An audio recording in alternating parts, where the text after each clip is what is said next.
In this video, gumawa tayo ng LiPo4 battery para sa motorcycle natin. But before that, pakita ko muna itong lumang battery ko. So, mahina na siya. Hindi nga masyado makuha ng camera. Ayan po. 12.5. 12.5. 12.6. So, balik na siya kasi luma yung battery. May ilaw, tapos may brake. Bagsak natin. Yung lumang battery.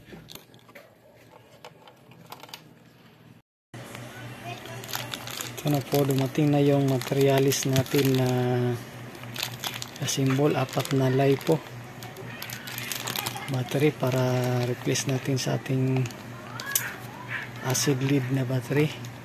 Wire, mga bolts, at itong BMS.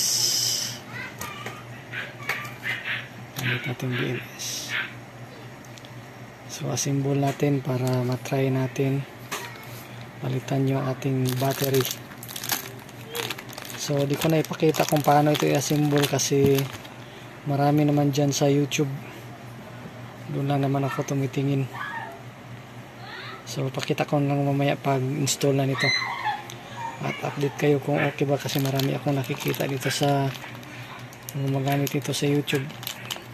Yung iba magsasabi okay daw, yung iba hindi rin. So, nabutan na yung i-try natin. Ito na yung lumang battery natin. So, tinanggal ko na yung laman. So, ito na. Dito natin ilagay yung LiPo natin. So, as of one day na gamit ko from office to home, wala naman siyang problema, kaya ilipat na natin dito sa casing niya. Yes. Ito na yung bagong battery natin. Try natin. So, ang basa niya is 13.4. So, yan na yung reading ng LiPo. Signal light. Brake. Mabagsak pa rin siya pero hindi pa yan naka full charge. So, mas okay na yan kaysa yung luma nating acid lead battery. So, update ko kayo from time to time. Yan yung naka-install natin na LiPo.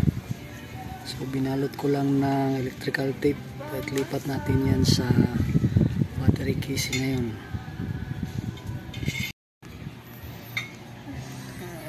Ito yung ilipat natin sa loob ng battery case. So, tanggalin natin yung mga nakabalot dyan na electrical tape. So, ayan na. Yan yung plastada niya. So, ganyan lang kaplastada. Tapos, ilagay natin si Pablo yung BMS. Okay na yan. Para ma-set up na natin at ma-seal na para hindi mapapasukan ng tubig. Ayan, ito na. Ilagay ko na sa loob.